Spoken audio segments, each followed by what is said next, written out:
हमारी जो रूह है ना, इससे बार बार इबादत की हाजत है। आज लोग डिप्रेशन और टेंशन के मरीज़ होके जाते हैं नफ्सियात के डॉक्टर के पास, वो कहता है मुराकबा करो, थोड़ी देर अकेले बैठो, सो जाओ, ये वाला काम करो, आंखें बंद करो, फलां करो, देर तक मैं तुम्हें बताता हूँ, देखना सुकून हो जाएगा। इससे ज़्यादा बेहतर ये नहीं जो तरीका रब रसूल ने बताया है कि ज़रा सर सजदे में रखो ना थोड़ी देर, ज़रा हाथ उठा के वो बातें जो मुराकबे में जाके सोचनी हैं वो सारी यूं हाथ करके। मैंने पहले भी कहा था, फिर कहता हूँ, मैं एक दफ़ा एक डॉक्टर साहब के पास बैठा था, अपनी वालदा को लेके गया, तो वो एक डॉक्टर साहब एक बुज़ुर्ग से कह रहे थे कि आप मेरे 15-12 सालों से पेशेंट हैं, मैं आपको एक ही बात कहता हूँ कि दिल की बातें कह दें किसी से, कह दें किसी से, आप दिल हल्का कर लें, सुकून हो जाएगा। तो वो कहने लगे, डॉक्टर साहब नहीं कुछ गल्लां किनू दसीए, पढ़दे होंदे ने, कुछ निजी और ज़ाती बातें हैं, किससे कहें। तो मैंने कहा जी मैं डॉक्टर तो नहीं हूँ लेकिन तालिब इल्म हूँ दीन का, अगर आप इजाज़त दें तो किसी के बीच में बोलना तो नहीं चाहिए, तो मैं बात एक कर लूँ। कहने लगे कर लें।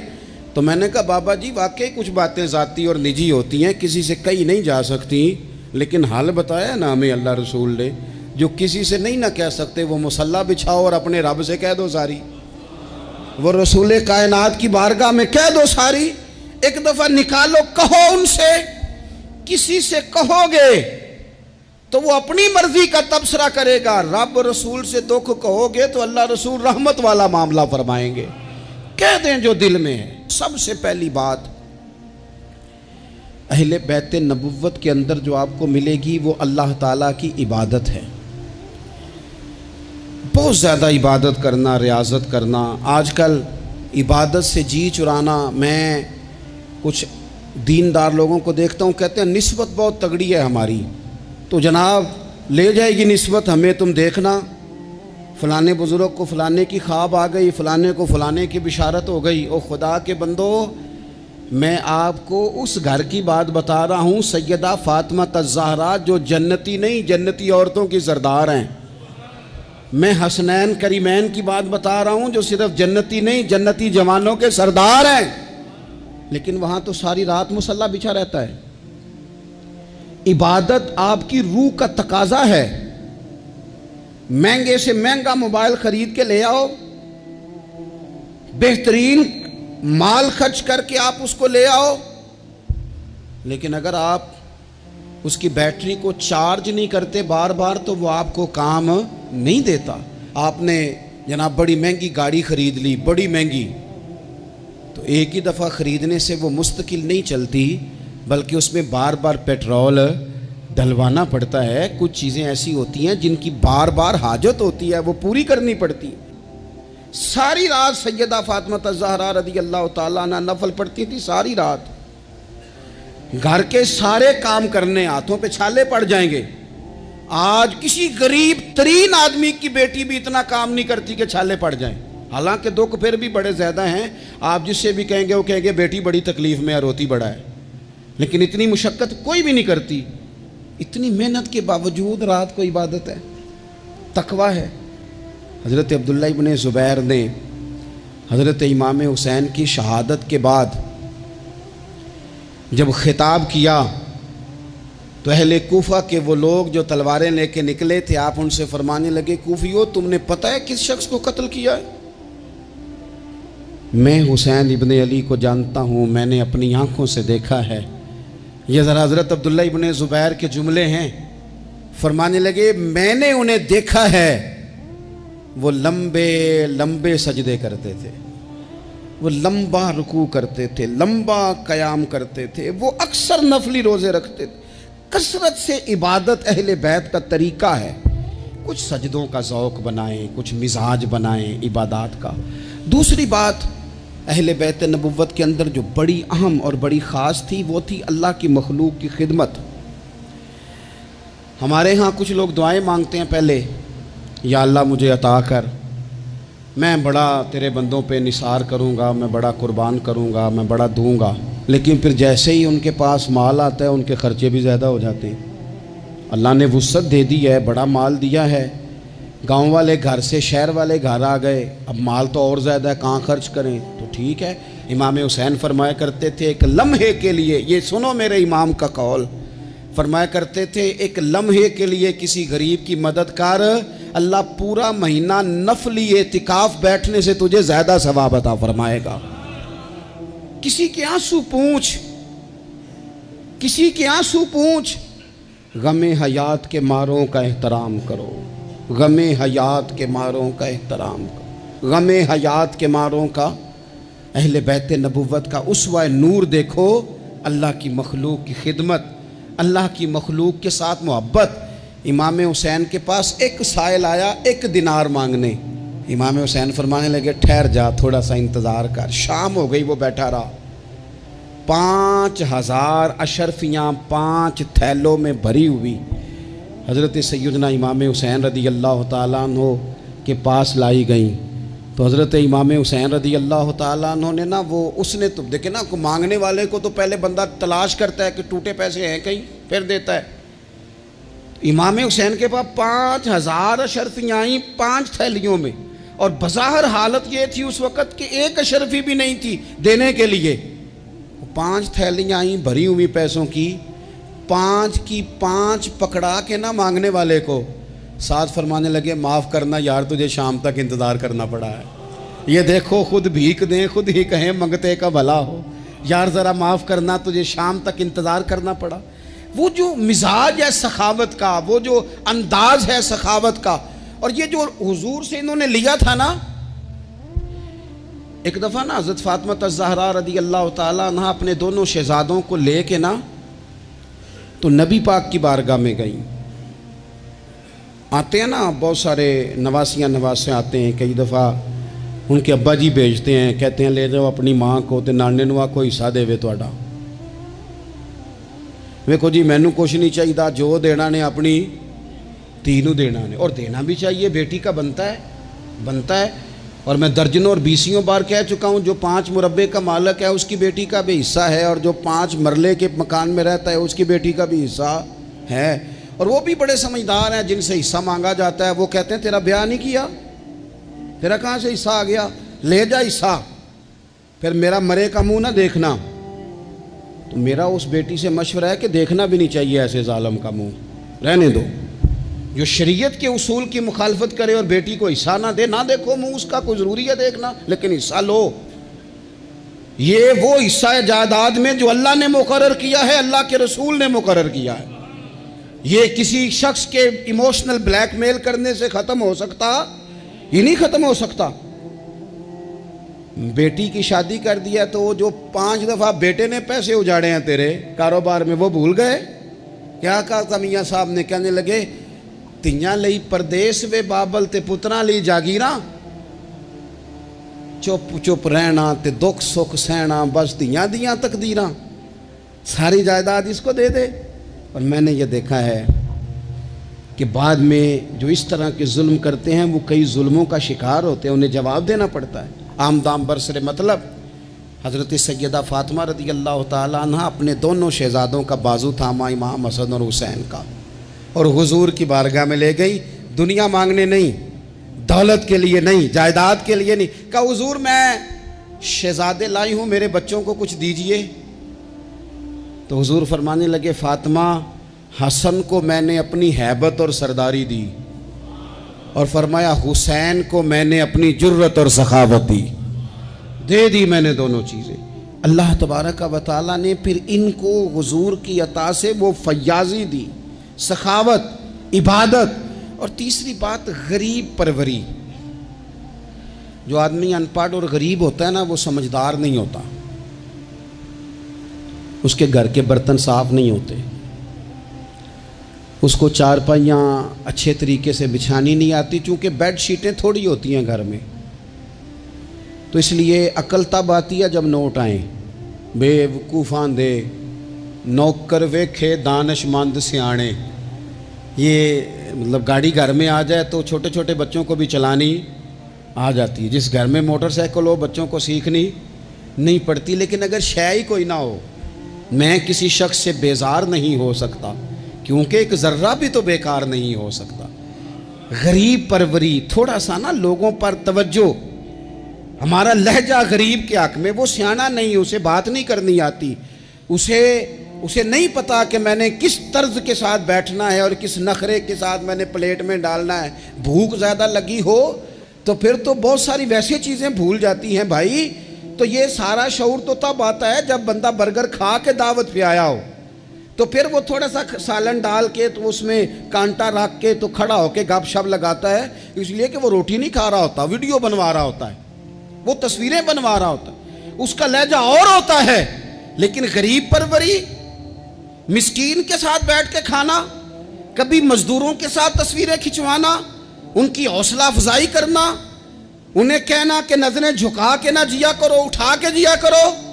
गरीब आदमी को पूरा इस तरह का बना देना कि वो गुर्बत के अंदर भी अपने आप को इज्जत वाला देखे। ये अगर किसी ने सीखना है तो हुसैन इब्ने अली से सीखे, ये हुजूर की औलाद पाक से सीखे। इमाम ज़ैनुल आबिदीन कहते हैं मेरे अब्बा जी घोड़े पे बैठकर जा रहे थे, गरीब लोग ज़मीन पर चटाई बिछा के रोटी खा रहे थे, मेरे सामने इमाम साहब घर से खाना खा के आए हैं। गरीबों ने पैगाम दिया हुजूर खाना खाना है। इमाम साहब घोड़े से उतरे, ज़मीन पे आके बैठे, गरीबों के साथ रोटी खाने लगे। थोड़ा सा खाना खाया तो उन्होंने कहा हुजूर थोड़ा सा और खाएं। फरमाने लगे ज़िंदगी में पहला मौका है कि खाने के फ़ौरन बाद खाना खा रहा हूँ, भरा हुआ पेट था।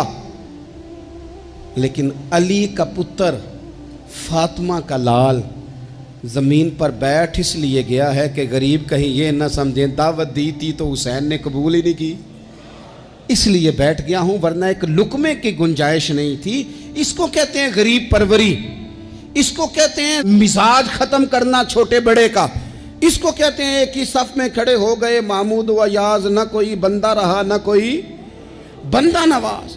थोड़ा सा इस पर, मैं एक दफ़ा एक फैक्ट्री में गया था तो एक साहब जिन्होंने महफिल कराई थी वो हमारे मेज़बान थे, तो जो आदमी खाना लेके आ रहा था रख रहा था ना, तो वो बेचारा बाज़ों का एक ही बात सवार हो जाती, बार बार एक ही बात करता था। कहते था पीर साहब साढ़े मालक बड़े चंगे जे, साढ़े नाल बह के रोटी खाते ने, साढ़े मालक बड़े चंगे जे साढ़े। उसके ज़हन पर यह बात सवार थी, हालांकि कौन सी कोई बड़ी बात है, लेकिन वो एक ही बात बार बार दोहराया जा रहा था। पानी रख के गया, टेबल साफ करके गया, खाना देख, एक ही बात, जी तो सारे दे नाल बह के रोटी खाते जे।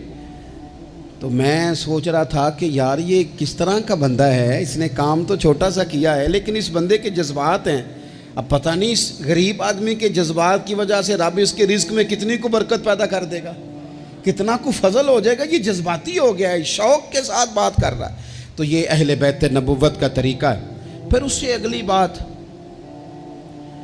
अहले बैत नबुव्वत के तरीके में आपको मिलेगी कि सादगी, आजी, इनकिसारी, बिल्कुल मुख्तसर से अल्लाह की अता पर भी बहुत ज़्यादा, हालांकि उन पर तो बड़ी अताएँ थी, लेकिन मुख्तसर सी ख्वाहिशात, खजूर की छाल की बने हुए टोपी पहन के हज़रत मौला अली शेर खुदा रज़ी अल्लाह ताला अन्हो नमाज़ पढ़ लेते थे और ऊँट के बालों की बनी हुई चादर ओढ़ी है, ऊँट के बालों की बनी हुई, और सैयदा फ़ातिमा चक्की पीस रही हैं, कंजुल माल में मौजूद है। नबी पाक अलैहिस्सलाम ने उन्हें देखा, हल्के से आंसू हुजूर की आंख में आए और दो जुमलों में बात ख़त्म कर दी। फरमाया फ़ातिमा ज़िंदगी में इसी पर गुजारा कर, अल्लाह जन्नत में सारी नेमतें तेरे लिए दरवाज़े खोल देगा, इसी पे गुजारा कर। सादगी, हज़रत इमाम हसन के कपड़ों को पैबंद लगे हुए होते थे। अपने बुदोबाश जब बंदा बहुत महंगी कर लेता है तो उसका अपना खर्च ही बड़ा बढ़ जाता है, उसने करना कराना क्या होता है। और उससे अगली बात ये थी कि जज्बा जिहाद बहुत ज़्यादा था। फिर कहता हूँ इतनी सारी वीडियोज़ आई, ओ जी बच्चा रो पड़ा जी, बकरा ज़िबा हो रहा था, तो ये तो परेशानी वाला मकाम है। जो बच्चा बकरे के ज़िबा होने पर रोता है, ये जिहाद कैसे करेगा। अंदर से उठ के दरवाज़ा बंद करती है अम्मा, कहती है पुत्र दरवाजे पे ना फलाना बंदा गली में जुल्म कर रहा है, बाहर नहीं जाना, हमारी कोई लड़ाई है, हमने नहीं, बिल्कुल तू बाहर, तूने नहीं निकलना बाहर। यानी जुल्म होता है तो होता रहे, जबर होता है तो होता रहे। हज़रत उस्मान गनी रज़ी अल्लाह ताला अन्हु के खिलाफ बलवानियों ने हमला किया और हज़रत उस्मान के घर को घेर लिया।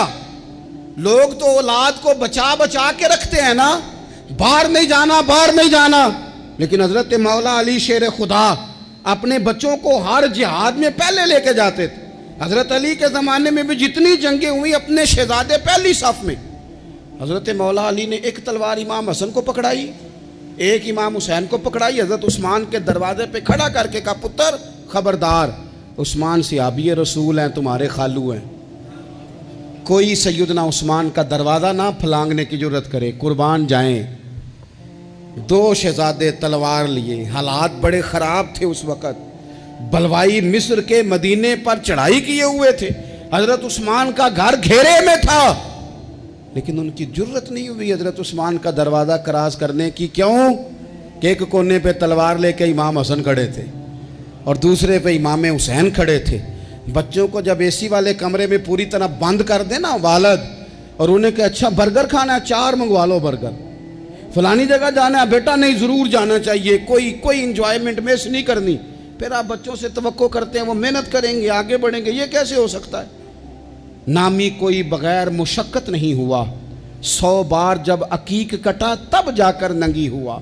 मुशक्क़त करनी पड़ती है, मेहनत करनी पड़ती है, जद्दोजहद करनी पड़ती।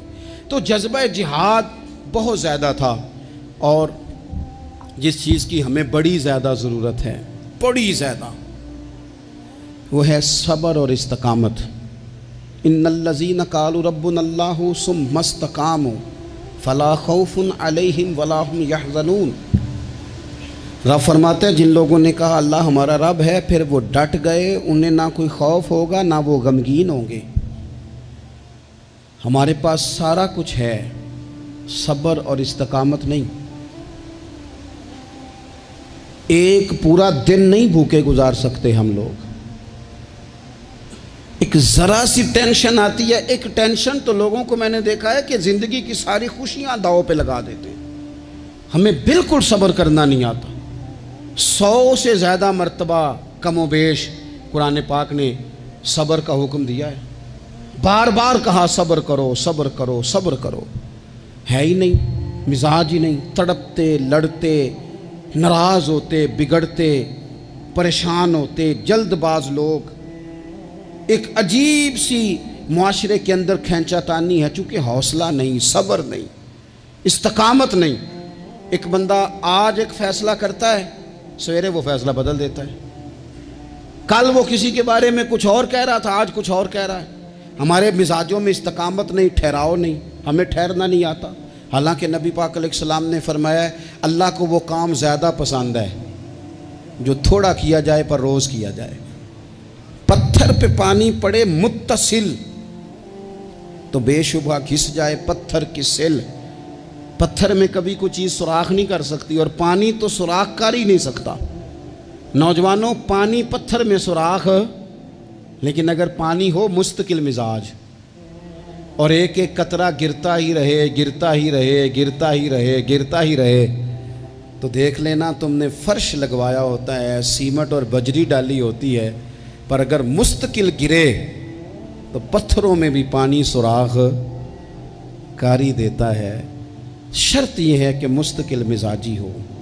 बहुत सारे लोग आके कहते हैं जी मैं जो काम भी शुरू करता हूँ ना मेरा पूरा नहीं होता, ख़त्म हो जाता है। तो मैं कहता हूँ यही तो मसला है, आप जो काम भी ना शुरू करें, आप एक ही काम शुरू करें, जो ना शुरू करें। जब हर हफ्ते आपने नया काम करना है तो फिर तो गए आप काम से। एक करें आप, उसी को सही करके करें।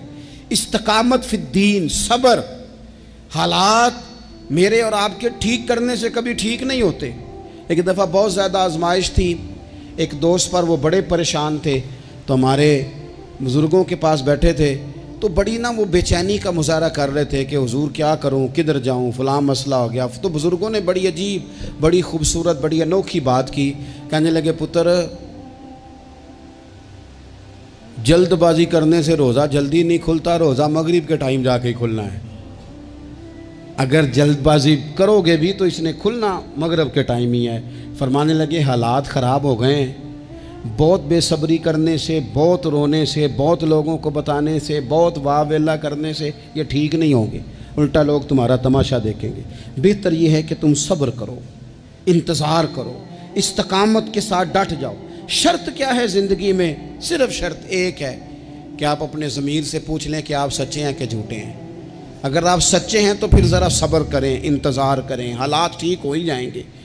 3 दिन 3 रातें, जिम्मेदारी से कह रहा हूँ, 1 दिन और 1 रात हमारे घर रोटी ना पके तो पूरे गांव में रो रो के कोई हाल नहीं होता, पूरे शहर में शोर मच जाता है कि आज जनाब सब्जी को पैसे नहीं, हद हो गई, ओहो इतनी गुर्बत, इतनी आजमाइश। 3 दिन और 3 रातें करबला के मैदान में इमाम हुसैन के खैमे में न रोटी थी न पानी था, न रोटी न पानी, लेकिन कुरान पाक की तिलावत 1 मिनट के लिए भी बंद नहीं हुई, नमाज कज़ा नहीं हुई। किसी तौर भी उन लोगों ने किसी बेसब्री का मुजाहरा नहीं किया। इनसे सब्र सीखें, इस्तकामत सीखें, थोड़ा सा रुकें, थोड़ा सा इंतज़ार करें। बहुत जल्दी है, बहुत जल्दी है, बहुत जनाब हमें फटाफट फलाना काम चाहिए। इमाम हुसैन ने पूरा कुंबा शहीद करा दिया था, लेकिन यजीद 4 साल हुकूमत फिर भी कर गया था। इर्द गिर्द के हालात फौरी तौर पे तब्दील नहीं हुए, लेकिन पूरी दुनिया घूम के देख लो, तुम्हें कोई ये नहीं कहता हुआ नज़र आएगा कि मैं यजीद की औलाद में से हूँ। हालांकि वो तो 4 साल हुकूमत कर गया था। हालात वक़्त तकाजा रखता है कि वो अपने टाइम पे जाके चीज़ें बदल जाया करती हैं। वो एक शख्स से किसी ने कहा था कि जनाब आप इतना ज़्यादा बात करते हैं, तरबियत की कोशिश करते हैं, लोग असर तो करते नहीं। तो उन्होंने बड़ी अनोखी बात की, कहने लगे मेरे बाद मुझे चाहेगा ज़माना सारा और मेरे बाद तहकीक करेगी दुनिया का, मेरे बाद मुझ पर रिसर्च होगी, देखना मेरी एक एक बात पर किताबें लिखी जाएंगी, क्योंकि हमारे बाद अंधेरा ही रहेगा महफिल में, बड़े चिराग जलाओगे रोशनी के लिए। तो ज़रूरी नहीं कि सवेरे, थोड़ा सा ज़िंदगी में हौसला, थोड़ा सा सब्र, थोड़ी सी इस्तकामत, लेकिन शर्त यह है कि आप सच्चे हों और मुसलसल सफ़र कर रहे हों। आप रुक ना जाएं, बैठ ना जाएं, स्पीड ब्रेकर देख के ठहर ना जाएं, मुसलसल चलते रहें, कोशिश करते रहें, इंतज़ार करते रहें। एक वक्त आएगा कि हालात और रुख इख्तियार कर जाएंगे। आखिर में फिर एक बात करता हूँ, कोई साजिश ना करे, आप किसी साजिश पर तवज्जो ना दें। ये सहाबा और अहले बैत, ये ईमान है। ईमान दिल में जागुज़ी किया जाता है, ईमान पर बहस नहीं की जाती। ये ईमान है। इनकी मोहब्बतें, कुछ लोगों की बातें याद रह जाती हैं। एक बुज़ुर्ग ने मुझे बात सुनाई, मुझे याद रह गई। पीर सैयद फैज़ुल हसन शाह साहब, आलो महार शरीफ वाले पीर साहब, आलिम भी बड़े थे, दरवेश भी बड़े थे, ख़तीब भी बड़े थे। तो वो एक दिन ना सहाबा और अहले बैत का प्यार बयान कर रहे थे। सैयद थे तो मुरीद हैं वो, सिलसिला नक्शबंदिया से, चूरा शरीफ के साथ उनका निस्बत का रिश्ता है। तो नक्शबंदी अपना सिलसिला तरीक़त हज़रत सिद्दीक़ अकबर रज़ी अल्लाह ताला अन्हु से बयान करते हैं। तो शाह साहब बड़ी तकरीर करके ना सहाबा और अहले बैत की आपस की बड़ी मोहब्बत बयान करके, रुहमाउ बैनहुम पर बड़ी तकरीर करके, क्योंकि उनको बात करनी आती थी, तो जोशे जज्बात में तड़प गए। कहने लगे सुनो भाई, ये तो दलाइल थे, अब मैं अपनी बात करता हूँ। कहने लगे मैं सैयद हूँ, मैं पीर हूँ, मेरा बाप सैयद, दादा सैयद, नाना सैयद। फरमाने लगे मैं फातिमा का जिगर पारा हूँ, अली का बेटा हूँ, पर मैं मुरीद अबू बकर सिद्दीक का हूँ, मैं मुरीद सैयदना सिद्दीक अकबर का हूँ। वो 100 बातों पे एक बात ही सारी बदल गई, रंग ही तब्दील हो गया, नज़रियात ही और हो गए, लोग किसी और सोच में चले गए। कहने लगे देखो ये भी मेरा ज़रफ़ देखो। और फरमाने लगे मैंने ये सीखा है हज़रत अली से। इन्होंने हज़रत अबू बकर सिद्दीक़ के मुशीर भी रहे, मुआवन भी रहे, और जनाब सिद्दीक़ अकबर के पीछे नमाज़ें भी पढ़ते रहे, उन्हें अपना मुक़्तदा और पेशवा तस्लीम करते रहे। इसलिए ये तो हमें खुद से ये सिर्फ शरारत की जाती है, लोगों के दिलों को बेयकीन करो ताकि वो अपने बुज़ुर्गों से फैज़ ना पा सकें। हमने सहाबा से भी फैज़ लेना है और अहले बैत नबुव्वत से भी फैज़ लेना है।